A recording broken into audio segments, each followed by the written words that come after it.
My guest today is Tom Winninger, and for nearly 30 years, he built a successful career as America's market strategist. He worked closely with powerful companies, helping them gain market share and sustain growth. He parlayed his success into an influential speaking career, sharing his expertise on platforms at over 3,000 conferences, writing for more than 300 trade journals, and authoring 7 books.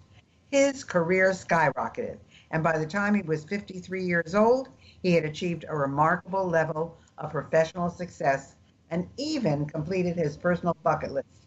Still, he was unfulfilled. He now lives by the belief that everyone has an innate gift imbued in them at birth. And over many years of analysis, he's discovered that the purposeful application of this gift is key to achieving fulfillment, joy, and meaning in life. Welcome, Tom. You and I have known each other forever, and I know how you have just grown and burst forth upon everybody and everything. Oh, great to see you, Gail. You know, it's just like the journey of life is a journey of discovery, and I'm surprised every day. It's amazing. Well, Amazing. why do you think so many people lack this meaning and fulfillment in their life? I'm always amazed by that myself. Yeah, well, the challenge for all of us is that as I have discovered over these years of reflection and application of what I've been learning and discovering is that most of us define ourselves by our work, not who we are in our work. And those are two different things. If I'm defined by my work, oftentimes the purpose of my life is my work rather than what my work does. And we do this all the time. We say, well, what do you do? And then we're talking about doing rather than being. And it's a huge wake up call. The other thing is there's thousands of books on purpose in the marketplace today. And unfortunately, the majority of them talk about purpose, but don't talk about how you find it. And they give wonderful examples of other people who have found purpose, and we all get envious of that. And I have a truth that says you cannot find your uniqueness in comparison. There is no way to find you by comparing you with what somebody else has done. That is so true. And you really hit it on the head because I felt that way myself. I always identified myself by what I did and who people knew me as and what I was accomplishing. And as life changed for me, I kept saying, wait a minute, where do I belong? Where do I belong? Where do I belong? And I'm in such a different place now than where I was. And you've got this book. It's coming out in October. It's called Your True DNA: Discovering God's Gift Within You. I think that's such a fascinating title. Why did you write it? Isn't it fascinating? Well, I had this epiphany. I actually put a date on it. It was a long time ago, almost 6 years, 17 years into it now. On October 23rd of 2001, I was sitting in a hotel in Grapevine, Texas. As you know, I was doing about 100 keynotes a year at that time. And I broke down in tears before I had to go down and speak to another group of 150 business dealers, equipment dealers in this place on a 3-day tour, where I was going to fly out in the afternoon. I broke down and, in all honesty, I'm not a person who breaks down easily, and I was overtaken with it. Now, fortunately, I did get on the elevator. I did go downstairs. I think I did deliver a pretty good presentation, but it began for me the realization that no matter how much I had succeeded at, I had not succeeded. So in other words, I had finished my bucket list. I don't know, because I had this thing about being free at 53, and I did it. But I had everything, but I felt like I had nothing. And then I realized that happiness, success, and joy are the outcome, not the objective of life. So what am I doing that's bringing me that? And that started me on this journey of true self-discovery in realizing, and I've realized this, I'm sharing this with the listeners as a student, not as a teacher here, that we all have an innate gift that's primary in our life, call it genius or whatever, I like to call it gift, that we apply ourselves to, that brings the fulfillment, brings the purpose, brings the understanding.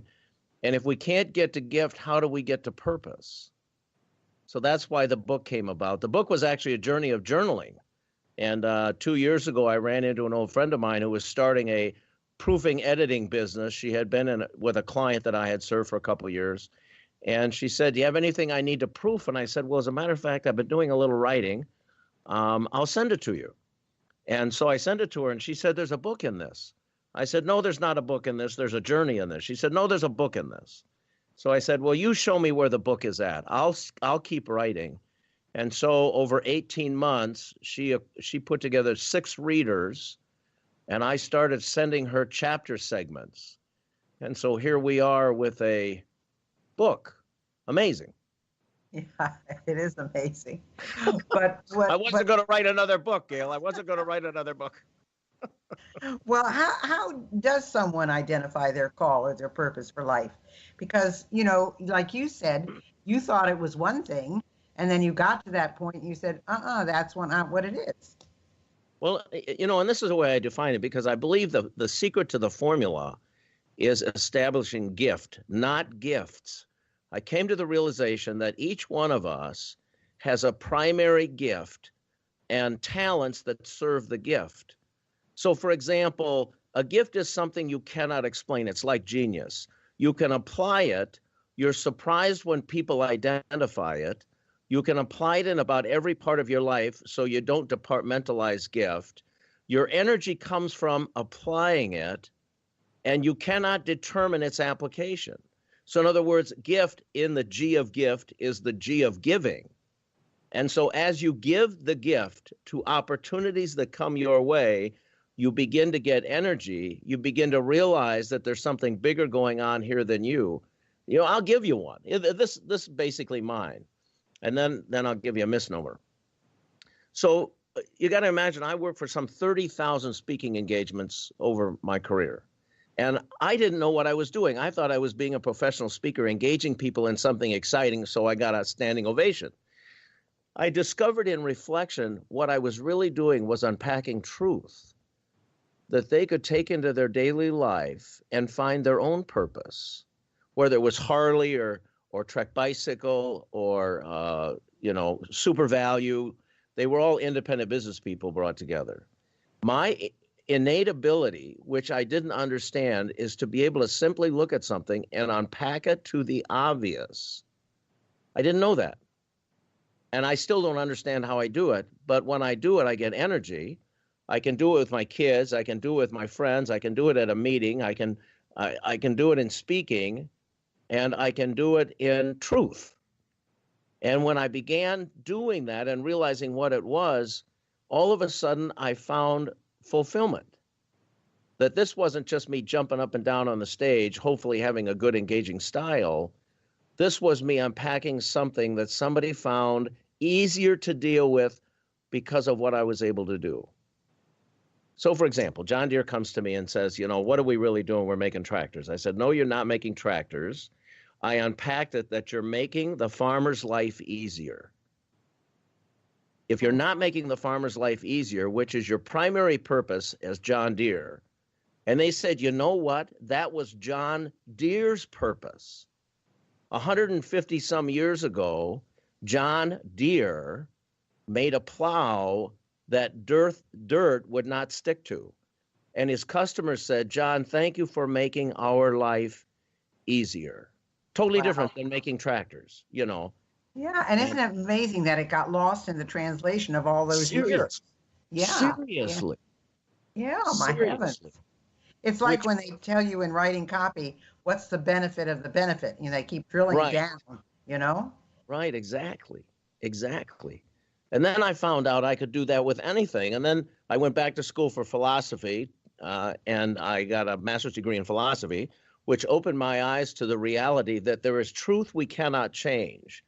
And the closer we get to truth, the more things tend to work. So, for example, the one I gave you about it's not in what you do, it's what in somebody else receives as a result of your doing is the closeness to your purpose. So, in essence, you can't tell yourself what your purpose is. That has to be mirrored in what people receive by your doing. Wow. So how did you come up with this title? Oh, that was fascinating because I was going to call it The Gift. And we had the editor who came to me to edit these documents, got 6 readers, and the readers started reading it, and they came up with the title that the true DNA, the true divine natural attribute, DNA, divine natural attribute, is the gift. So if you can miss anything in your life, don't miss the gift, because that's your true DNA. They came up with that, and I argued with them about it.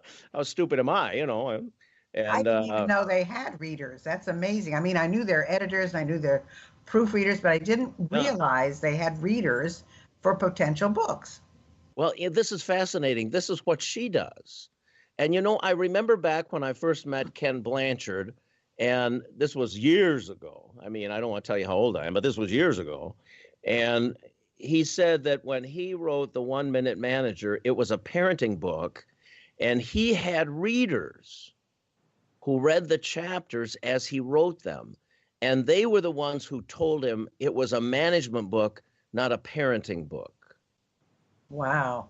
And we know the rest of the story. And he shared that with me personally, because we ended up being in a group together for a short period of time. And he said, "Why don't you have a book?" And I said, "Because I don't have a book." And he said, "No, there's a book in you."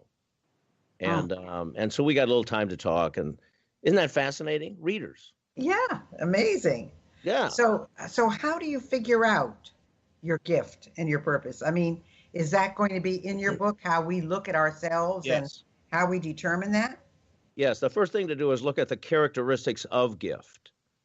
So, and I can do this with people. I have people who come to me, and I do these things called Talk with Tom. It's part of my gifting. I'll do it with anybody, anywhere, over the phone or in purpose or Skyping. And we do about 50 minutes, and I have them talk about themselves, and I record it. And the first thing that we notice in the recording is that when they get close to something that probably is their gift, their energy level goes up. Interesting. I'll have to take advantage of that. Yes, unconsciously, I've observed this. And this wasn't something I developed. I watched it over time because, you know, in my speaking career, I did 12,600 and some 10-minute interviews before speaking. So every speaking engagement, I'd say to the client, "Give me the names of 6 people I can talk to for 10 minutes. And when I listened to those recordings, I recorded those, I could hear where their sensitivities went up because their energy went up. And it's fast. So number one characteristic is where your gift is applied, that's where you get your energy, not where you give your energy. Gift does not require you to infuse energy. It comes to you. It's a gift to you. Secondly, it can't be something you can teach somebody. If you can teach them what you do, it's probably not a gift. Like a genius. How do you teach somebody to be a genius? Well, you can't. You can just demonstrate it. And third, it needs to be convergently applied in every place in your life. So if you say, well, I can apply this at work, but I can't apply it at home. I can apply it in my social and civic involvement, but I can't apply with my spouse or relationships. That's probably not a gift, because gift is so naturally part of everything you do. And the other thing is, you don't know you have it. Only in reflection of its application and the outcome of what happens as a result of it do you know it. Isn't that fascinating? That is fascinating. I mean, it's amazing. And I think, unfortunately, many of us live to a very ripe age before we even discover what you're talking about. So, truly. You know, you refer to truths and divine intent. Correct. Many times in the book. So what do you mean by that? Those are big. Those are big. Divine, I believe that there's something bigger in our lives than us that adds something to our life. You can call it anything you want. You can call it God. You can, whatever you want. I call it divine intent so other people can understand it. Divine intent means that things happen in your life without your control that tend to guide you to what you need to be doing. And I haven't met anybody who couldn't give me one of those examples. Something happens in your life, you had nothing to do with it. And when you engaged it, it confirmed your path or it changed your path. I call that divine intent. In other words, like for example, take a line, draw it down the center of a piece of paper. On one